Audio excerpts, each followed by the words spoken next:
پوره 1 ساعت تیر شو کله چې ما په خاموش خالی هټۍ کې الماري ذخیره کړې. کله چې زه ناڅاپه حیران شم ولیدم چې ډیوین د لارې په پای کې ولاړ و. کله چې ما هغه ولیدل هغه زما په لور روان شو مګر دا عجیبه وه چې هغه یوازې ولاړ و. زه هیڅ نه پوهیدم چې هغه څومره وخت هلته و زما څارنه کوله. زه هم هیڅ نه پوهیدم چې هغه څه غواړي ځکه چې هغه تقریبا هیڅ کله له ما سره خبرې نه کوي او په عجیبه توګه داسې احساس کیده چې هغه واقعیا نه پوهیږي چې هغه هم څه غواړي. هغه د عجیبه مسکا وکړه او سلام یې وویل. بیا یې د دې په اړه یو څه کوچني خبرې پیل کړې چې زه څنګه دنده خوښوم. هغه د تل په څیر ستړې ښکارېده او د هغه په سترګو کې ظاهري بڼه ما نارامه کوله. ټوله خبرې اترې واقعا نارامه وې. دا دومره ناڅاپي وه او په حقیقت کې یې هیڅ معنی نه درلوده. د څو دقیقو وروسته هغه بالاخره لاړ او بیرته کار ته لاړ. زه واقعا نه پوهیدم چې له دې څخه څه جوړ کړم نو ما یوازې کار ته دوام ورکړل. هغه شب راغله او لاړه او یوه بل اونۍ هم تیره شوه. خو زما د ټولو کارونو په جریان کې ډیوین ډیر زیات ډارنکی شو. ما به هغه په شپې کې څو ځله د هټۍ له ها ماته کتل او هغه به په مکرر ډول زما خواته راتل تر څو د هر څه په اړه خبرې وکړي. ډېری وختونه د خبرې اترې د هغه سره پای ته رسیږي چې هغه نور څه نه ویل او یوازې ماته یې کتل یا زما په اوغه زړول کله چې زه بیرته کار ته ځم. او بیا یوه شپه د ډیر ناارامه بدلون ورسته ما پریکړه وکړه چې یو څه وختي راوځم په داسې حال کې چې ډیوین لا هم په شا خونه کې و. زه واقعا غوښتل چې له هغه ځایه ووځم. زه له ودانۍ څخه تیاره ضعیف رڼا لرونکي پارکینګ ته لاړم. د زما د موټر څخه په بشپړ ډول خالی و چې په لرې شا کې و او یو بل موټر زما څخه څو ځایونه لرې ولاړ و.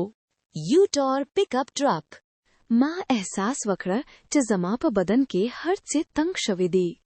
دا باید د ډیوین لارې وي. دا د بل چا لارې نه وه. او دا د هغه ځای کې د کار کولو راهیسې لومړی ځل وه چې زه د هغه څخه مخکې لاړم او په حقیقت کې یې هغه څه ولیدل چې هغه چلوي. زه په چټکۍ سره خپل موټر ته پورته شوم او لاړم. ما هڅه وکړه چې له ځان سره استدلال وکړم چې شاید په دې ښار کې ډېرې تور پک اپ لارې وي او د ټول یوازې یو لرې تصادف و. تیره اونۍ هیڅوک زما کور ته نه و راغلی په شمول د دیون. کله چې زه کور ته ورسیدم دروازې مې وتړلې او د یو څه وخت لپاره مې د کړکۍ سره ودرېدم. لارې هیڅ کله راونه هوده. هغه ټوله ورځ زه نارامه وم. بهر مې ډېر پلټ نه کوله او هڅه مې کوله چې هر څه درک کړم. ما هیڅ لاره نه درلوده چې هر څه په قطعي ډول سره وصل کړم. البته چې ماته یې اجازه راکړه چې له ځان سره استدلال وکړم چې زه ډیر غبرګون او ډیر فکر کوم. ما له خوب وکړ خو زما بل بدلون زما د خوی په پرتله ډیر ژر راغی. زه ستړی وم هم د خوب نه کولو له امله او هم د تیرې اونۍ د دې ټولو ناارامه بدلونو له امله. عجیبه ده کله چې زه پارکینګ ته نور اخلم د ډیوین تور پک اپ ټرک لا د هلته و د یو ځل لپاره وختي. ما موټر ودراوه او په چټکۍ سره دننه شوم. ساعت می ودراوه او کار می پیل کړ. که څه هم ما ډیوین دنه یا د هغه کوم شی په شا خونه کې ونه لید او یوازې 100 دقیقې وروسته ما د پلورنځي مدیر څخه یو پیغام ترلاسه کړ چې ما یې تمه نه درلوده. هغه وویل چې ډیوین نن شپه زنګ وهلی وو.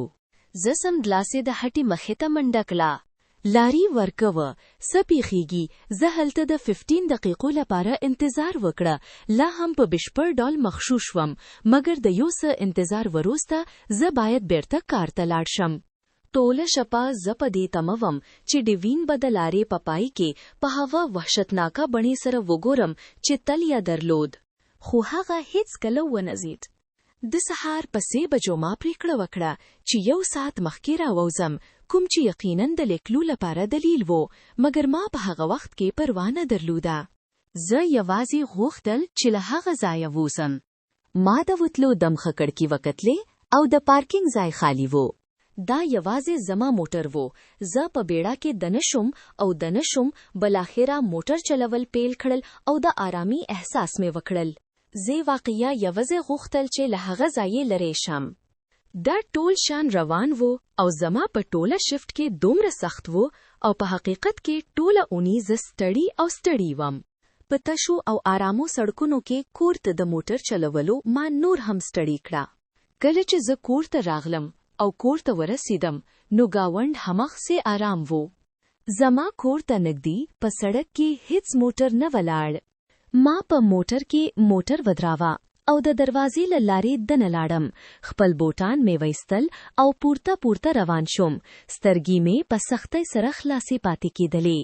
خو په یو ډول زندني غبرګون کې کله چې زه له زینو پورته شوم ما احساس وکړه چې یو څه بند دی. کله چې زه کور ته ننوتم د مخکینی دهلیز څراغ نه وه او کور په بشپړه توګه تیاره و. متل د څراغ روښانه پرېښود یوازې یو ډول عادت چې ما تل درلود. زه دومره ستړی وم چې ما حتی د یوې دقیقې لپاره هم پام نه وکړه چې څومره تیاره وه.